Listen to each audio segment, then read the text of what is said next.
Good evening, ladies and gentlemen, and welcome to another edition of the Fighter Series, coming to you live from Cincinnati, Ohio, the United States, sponsored by Easy Storage. Tonight is about last week. Let me back up. Last week we did Michael Spinks, the standout light heavyweight.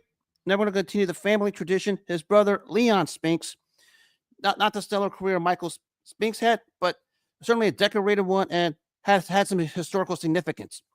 Just like Michael, born out of St. Louis, Missouri, a standout light heavyweight who participated in the 1974 World Championships in the light heavyweight division out of Havana, Cuba, won the bronze medal in those particular games, and eventually went on to the Pan American Games in 1975 at light heavyweight in Mexico City, where he took home the silver, but his high point came the year later in Montreal in the 1976 Olympics, representing the United States in the light heavyweight division, along with his brother Michael and of course Sugar Ray Leonard, and he certainly was, and he took home gold with his brother Michael. The first time ever in boxing history a pair of brothers took home gold in the same Olympics. That was Michael and Leon Spinks over in Montreal back in 1976.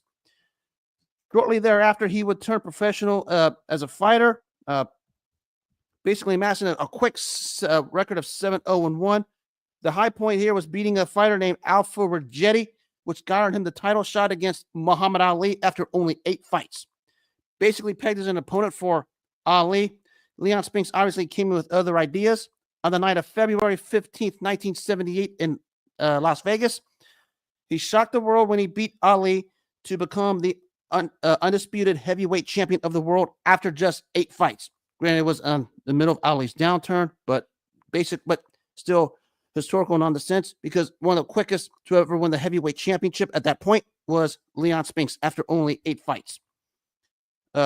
Unfortunately, after that, his first title defense, he would lose to Ali exactly 7 months later in New Orleans in the rematch, but still give a good account of himself in the defeat, which basically more is viewed as Ali's last great performance more than anything else.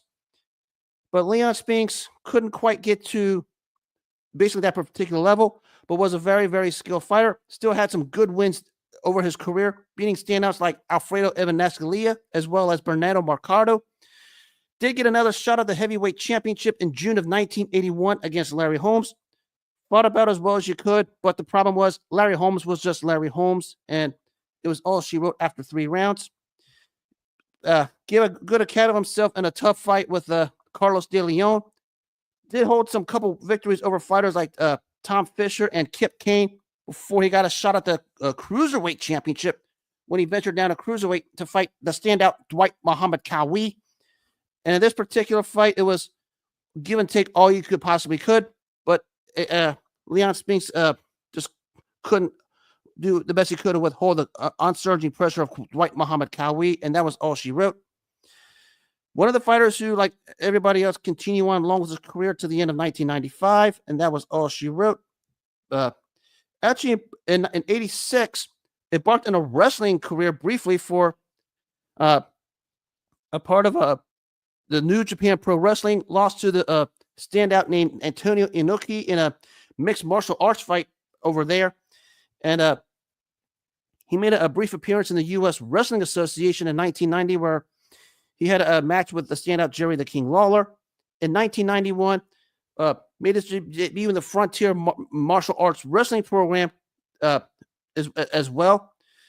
Again, he partook in many particular, not just boxing, but other mixed martial arts type sports as well to try and save his career and try to make some kind of living in this world, as we all know. In 2009, he was a part of the documentary Facing Ali. One of the many guys who fought Ali gave his point of view on how his 2-fight series with Ali went in 1978. And in 2017, his capper was when he was inducted to the Las Vegas Hall of Fame. I mean, he never achieved a career status as his father did, his brother did, but he was still a standout fighter. Still, best remember for what he did February 15th, 1978, when he beat Muhammad Ali, won the world championship as a heavyweight in 2 particular governing bodies, as well as a ring title.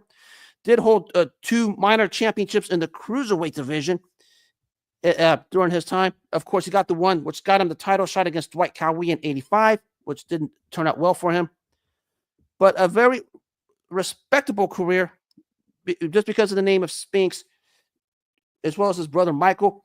He got a lot of respect and credibility for it. However, didn't pan out the way it should.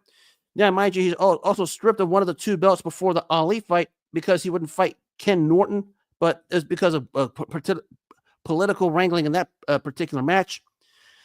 Best remembered in a physical sense of having a gap between his 2 front teeth. Now, there's all kinds of theories as to why that happened, but that's what Leon Spinks will be remembered for. If you Google all the photos of him, he had a standout smile all the time. We had a big gap in between the middle of his 2 front teeth.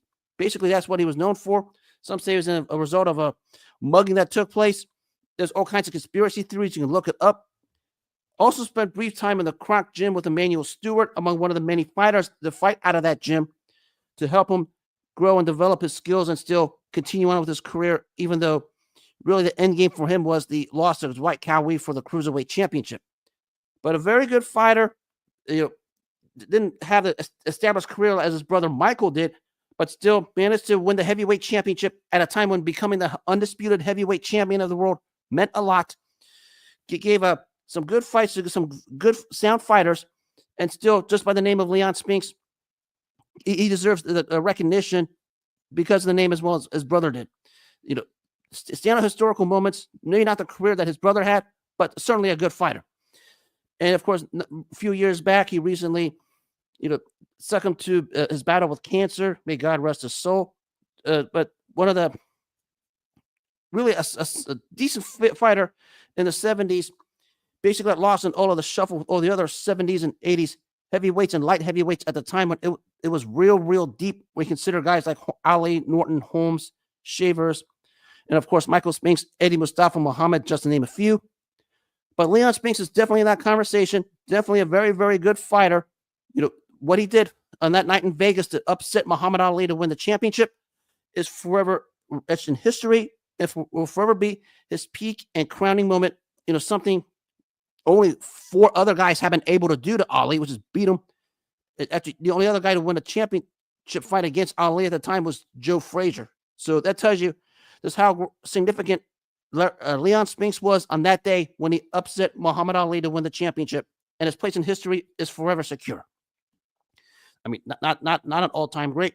Did have regional Hall of Fame nominees, rightfully so, but certainly was a decent fighter, and may God rest the soul of Leon Spinks. I mean, that smile of his, you got to check it out. I mean, the big gap in the middle of his teeth, that's always going to be his trademark and a standmark.